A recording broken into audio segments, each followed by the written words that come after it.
کال د اګست 14 د شنبې سهار 6 بجې په پلازمینه کې عادي ژوند روان دی، خو طالبان کابل ته په نږدې کېدو دي. ورسره د بیلابیلو هیوادونو د سفارتونو تړل کېدو او له افغانستانه د امریکایي ځواکونو وتلو اندېښنې ډېرې کړې دي. سلامونه. له افغانستانه د خپلو ملکي کارکوونکو د ایستلو لپاره د اعلان شوو امریکایي پوځیانو لومړنۍ ډلې کابل ته رسېدلي. خو له دې ټولو سره ناټو د افغان ځواکونو د ملاتړ د دوام خبره کړې او ملګرو ملتونو ویلي چې د افغانستان وضعیت له کنټروله وتونکی دی. د جګړې له ډګره ریپورټونه وایي چې د دغه هیواد د نیمایي ولایتونو مرکزونو باندې اوس د طالبانو ولکه ده. د اروزګان ترینکوټ، د غور فیروزکو او د لوګر ځینې سیمې تازه طالبانو نیولي او په شمالي ولایت بلخ کې بیا سخته جګړه شوې. د سهار 8 بجې د کابل د نوي ښار پارک د بې ځایه شویو کېږدیو نیولی. دې ته ورته د پلازمینې څو سیلزي اوس د جګړې له اوره د راکډه شویو کورنیو پر پنډغالو اوښتي دي. د سهار 9 بجې او 10 دقیقې د ولسمشرۍ ماڼۍ پر سر لا هم د افغانستان درې رنګه بیرغ رپیږي، خو ګنګوسې دي چې ولسمشر محمد اشرف غني استعفا کوي او دا ماڼۍ پرېږدي. د یوه سلاکار وحید عمر د یادښت له مخې نن د ولسمشر په ایجنډا کې 3 مهم کارونه دي. یو دا چې ولس ته نوی پیغام ثبت کړي. د پرونی پیغام د نه خپرېدو پرېکړه شوې. هغه د طالبانو پر ضد د مقاومت په اړه و او پرون یې د دفاع وزارت چارسمبالي بسم الله محمدي سره د بالاحصار د کتنې پر مهال ثبت کړی و. دویم کار کابل ته د راکډه شویو کورنیو ستونزو ته د رسېدو لپاره په یوه جلسه کې ګډون او دریم له ځینو سیاسي مشرانو سره په اړ کې کتنه ده. غرمه مهال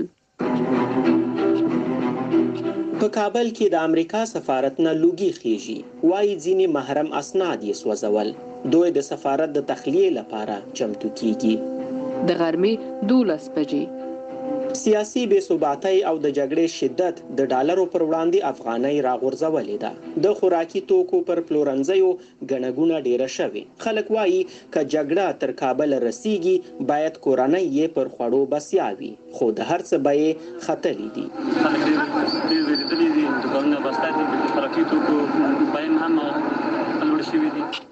د ماسپښین 1 بجه او 15 دقیقې ساعت 1:15 بعد از ظهر دشمن حمله کرده بودند. په شمالي ولایتونو کې د طالبانو پر ضد د جګړې سمبالونکی عبدالرشید دوستم او د بلخ پخوانی والی عطا محمد نور وایي چې طالبان یې ځپلي دي او د پخوا په څیر به یې ماتوي. د ماسپښین 1 بجه او 10 دقیقې د افغانستان ملي رادیو تلویزیون ملت ته د ولسمشر محمد اشرف غني وینا خپروي. تر ډیره خلکو ته په ډاډګیرنه ورټوله ده. زموږ ګران هیواد افغانستان پر موږ د تپل شوې جګړې له کبله د بې ثباتۍ له جدي خطر سره مخ دی. زه د ټول افغانستان په وضعیت خبر یم. د ماسپښین 2 بجې د پاسپورت ریاست او ځینو نورو دولتي ادارو ته د خلکو اوږدې لیکې ورجوړې دي. پر بانکونو او ATM ماشینونو د خلکو ګڼه ګوڼه زیاته شوې. ټول ATM ماشینونه غیر فعال د شارنه هم غیر فعال. دلته وزیر اکبر خان ته راغلی او دلته نوبت کې ورته وړالی. د ماسپښین 3 بجې او 10 دقیقې له سیاسي مشرانو سره د ولسمشر غني غونډه د ارګ په چارچنار ماڼۍ کې پیل شوې ده. تر عبدالرب رسول سیاف پرته بیلابیل سیاسي رهبران، د پارلمان دواړه مشران او چارواکي ارګ ته رسیدلي. د ځینو ګډونوالو په خبره څېرې ځړېدلې وې. د وحید عمر د یادښت له مخې تر پرونه چې ځینو د مقاومت خبره کوله نن یې یو هم نه کوي او په خبره یې ښاغلی عبدالله له حامد کرزي غواړي چې ولسمشر ته پیغام ورسوي. وروسته ځینې نور کسان هم خبرې کوي. په زغرده یو هم ولسمشر ته له واکه د لاس په سر کېدو خبره نه کوي، خو له غوږه یې ورتېروي چې د قربانۍ وخت دی او د وینې تویېدنې مخه باید ونیول شي. د غونډې په پای کې پریکړه کیږي چې یو باصلاحیته پلاوی جوړ او سبا قطر ته لاړ شي چې له طالبانو سره د روغې جوړې وروستۍ هڅه وکړي. د غونډې تر پای ته رسیدو مخکې یونس قانوني ولسمشر ته وایي چې د او ځینو نورو مشرانو ته اسلام آباد بلنه ورکړي، خو هغه ورته وایي چې دا پاکستان ته د تګ وخت نه دی. د مازدیګر 4 بجې او 10 دقیقې غونډه خلاصه شوې، خو سیاسي مشران اندېښمن دي چې په زغرده یې ولې ورته ونه ویل چې واک پرېږدي. بیرته هڅه کیږي چې ولسمشر سره وویني، خو هغه د ملي امنیت سلاکار حمدالله محب او د چارو ادارې مشر فضل محمود فضلي سره بوخت دی. دلته یونس قانوني د پاکستان د سفر په اړه د ولسمشر غبرګون قهرولی او وحید عمر ته وایي چې د ولسمشرۍ لحاظ یې وکړ، کنه نو د هغه اجازې ته اړتیا نه لري. د مازدیګر 5 بجې او 45 دقیقې ولسمشر غنی په کابل کې د امریکا سفیر راس ویلسن او په افغانستان کې د امریکایي ځواکونو قومندان پیټ ویزلی سره ناست دی. دا غونډه د ښاغلي غني د ورځې په ایجنډا کې نه وه، خو ناڅاپه پکې اضافه شوې. ښاغلي محب او فضلي او لوی درستیز هیبت الله علیزی هم ورسره دي. د ماښام 7 بجې د ارګ پر ټویټر پاڼه د دې ناستې په اړه لیکل شوي چې ولسمشر ته یې د همکارۍ د دوام او له طالبانو سره د ګډې مبارزې ډاډ ورکړی دی. د ماښام 7 بجې او 9 دقیقې د ولسمشرۍ پر ټویټر پاڼه بل خبر خپور شوی. ولسمشر ډګر جنرال سید سمیع سادات د کابل د امنیت عمومي مسؤل ټاکلی دی. د هلمند له خونړۍ جګړې راستون شوی. د ماخوستن 9 بجې او 22 دقیقې ارګ د ښاغلي غني او بسم الله محمدي پرونی عکسونه خپاره کړي چې بلاحصار کې یې اخیستي، خو هغه د مقاومت په اړه پیغام یې نه دی ورسره خپور. تر دې دمه طالبانو د کونړ، پکتیا او پکتیکا مرکزونه نیولي. لوګر کې هوایي بریدونه شوي او فاریاب کې مسؤلان وایي طالبان یې په شا کړي. بلخ کې سخته جګړه روانه ده.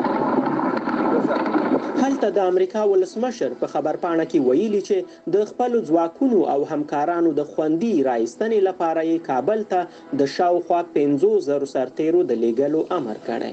جو بایدن همداراز په دوحه کې طالبانو ته خبرداری ورکړی چې که کابل کې د امریکایانو ژوند له خطر سره مخ شي او یا یې د سفارت تر تخلیې مخکې کابل ته ننوځي، نو له چټک غبرګون سره به مخ شي.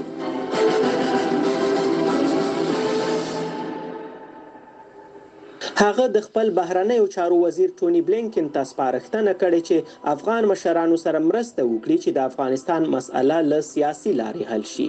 بلینکن ښاغلي غني او عبدالله دواړو سره جلا جلا ټلیفوني خبرې کړې دي او د ملاتړ ډاډ یې ورکړی دی. د ماخوستن 11 بجې او 40 دقیقې په شمال کې د جګړې سمبالونکو عبدالرشید دوستم او عطا محمد نور ماته خوړلې ده. ښاغلي نور دا ماته په یوې دسیسې پورې تړلې او ویلي دي چې پلان و دی او دوستم هم په لومه کې ښکېل کړای شي، خو بچ شول. ریپورټونه وایي دواړه ازبکستان ته اوښتي دي. پر خواله رسنیو داسې ویډیوګانې لاس په لاس کیږي چې ګڼ شمېر ګاډي د حیرتان په لور روان دي او ځینې سرتیري خپل نظامی کالي بدلوي او ملکی اغوندي. بیشتر موتر تانک شد، اینا با کماندوشان است که رفته رسن طرف میدان هوایی و حیرتان.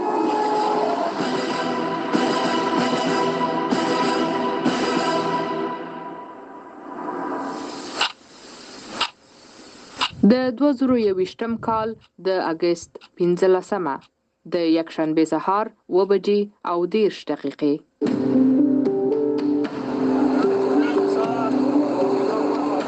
نن بانکونو او ای ټي ام ماشینونو ته تر پرون هم اوږده قطارونه ولاړ دي او اوس خلکو ته تر ډیره ډالر نه بلکې یوه کمه اندازه افغانۍ ورکول کیږي.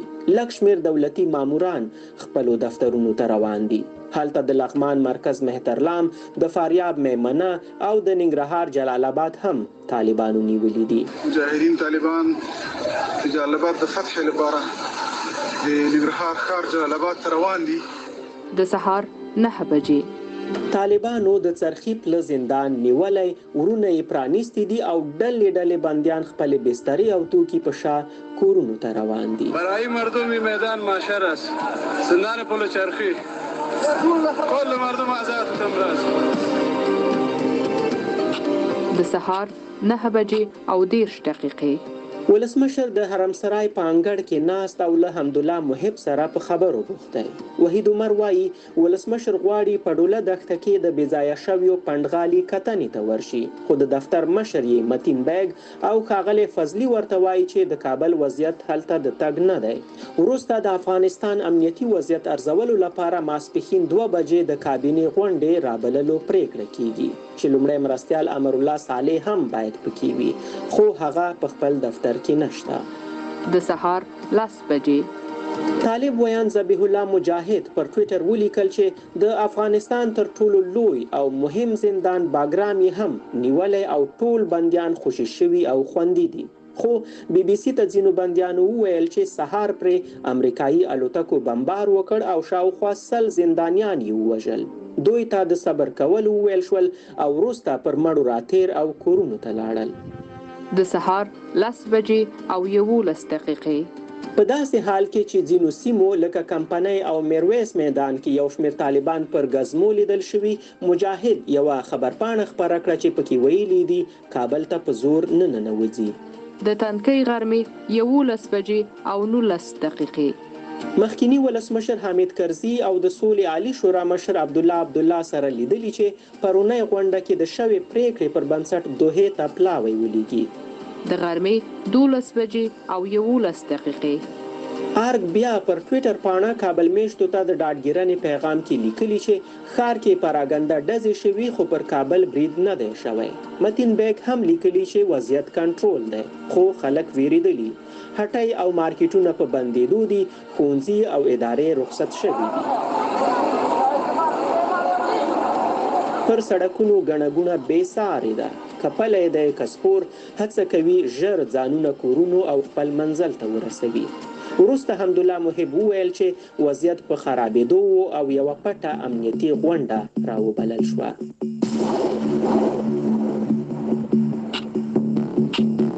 د غرمې 12 بجې او 20 دقیقې. د یونس قانوني، محمد محقق، احمد ضیا مسعود، احمد ولی مسعود، صلاح الدین ربانی، کریم خلیلی، لطیف پدرام، میررحمان رحمانی، باتور دوستم او د عطا محمد نور زوی خالد نور په ګډون شاوخوا 13 تنه د اسلام آباد په تکل په کابل هوایي ډګر کې بند پاتې دي. پروازونه ځنډېدلي. د پارلمان ځینې غړي هم هوایي میدان ته رسیدلي چې د ترکیش ایرلاین او کام ایر وروستیو الوتنو ته ځان ورسوي. څو ساعته وروسته په کابل کې د پاکستان سفارت ولیکل چې یاد سیاسي مشران اسلام آباد ته رسیدلي. د غرمې 12 بجې او 10 دقیقې. د وحید عمر د یادښت له مخې دا هغه شیبې وې چې ولسمشر غني ته نور د حکومت، ادارې او امنیتي دستګاه په نوم هیڅ نه و ورپاتې او دولت پاشل شوی و. دی وایي هڅه کیږي چې ولسمشر له دفاع وزیر بسم الله محمدي سره خبرې وکړي، خو د هغه درک نشته.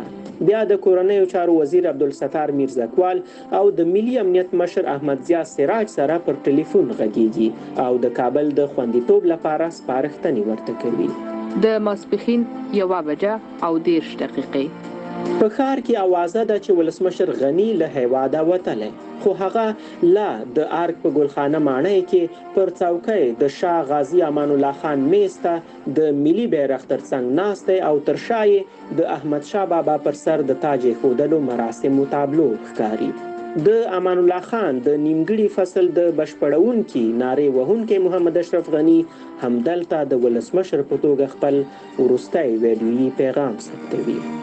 نواحی پلیس و امنیت ملی و اوضاع ناحیه شارولی همه در تماس باشید.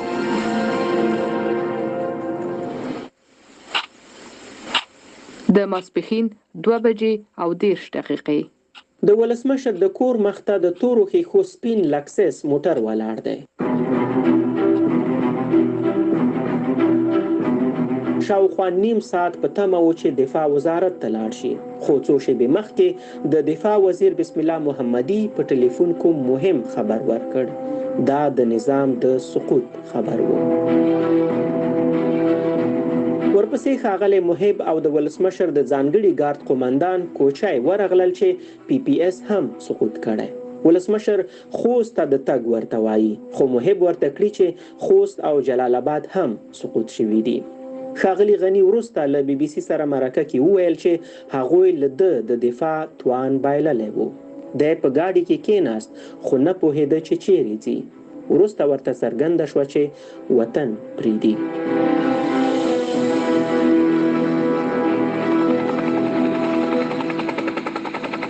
ولسمشر ښاغلی محب او د پی پی اس قومندان په چورلکه کې کینی او چورلکې د کابل د شمال لور ته الوځي.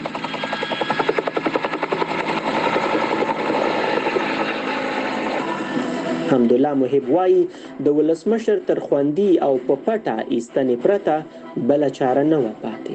په دې فکر کوو چې د رئیس جمهور ژوند څنګه ژغورل کېږي، ځکه تاریخ تکرارېدلی شي.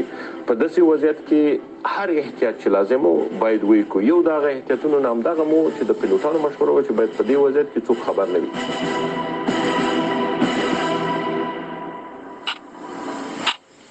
د مازدیګر 4 بجې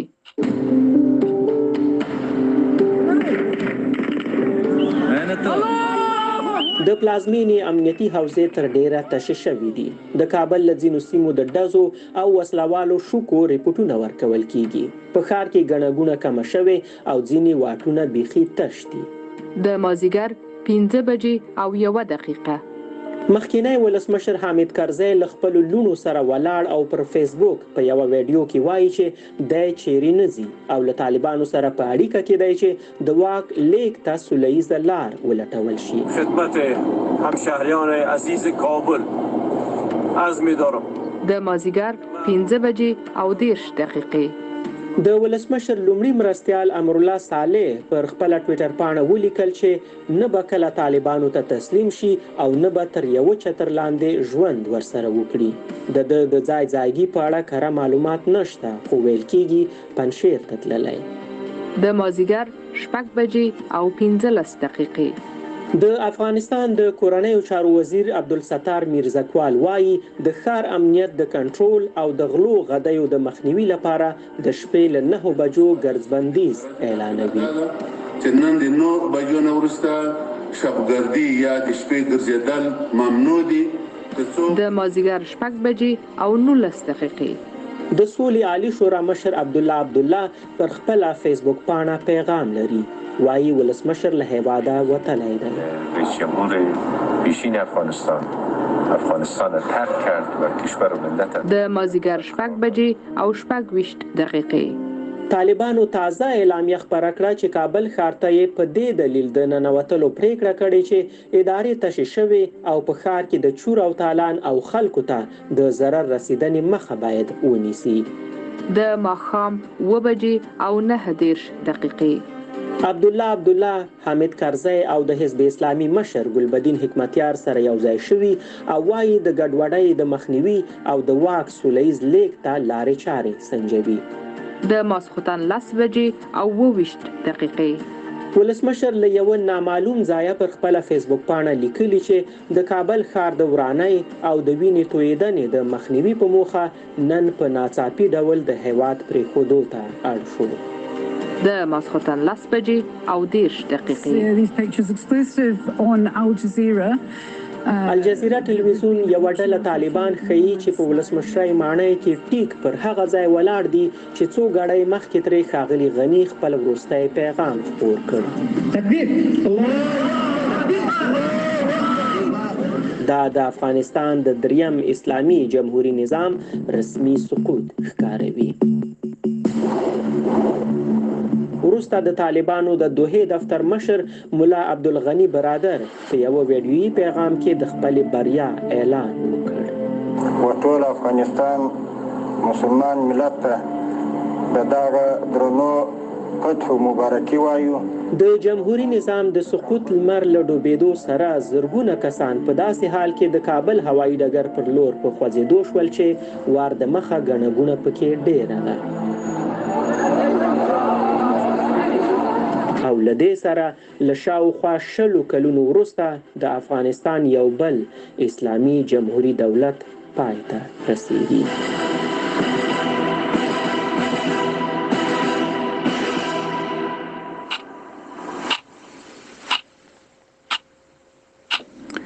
افغانستان کې د مخکنی نظام وروستیو 48 ساعتونو کې څه پېښ شول په دې هکله مو د نورګل شفاق رپورټ له BBC رادیو واورېده.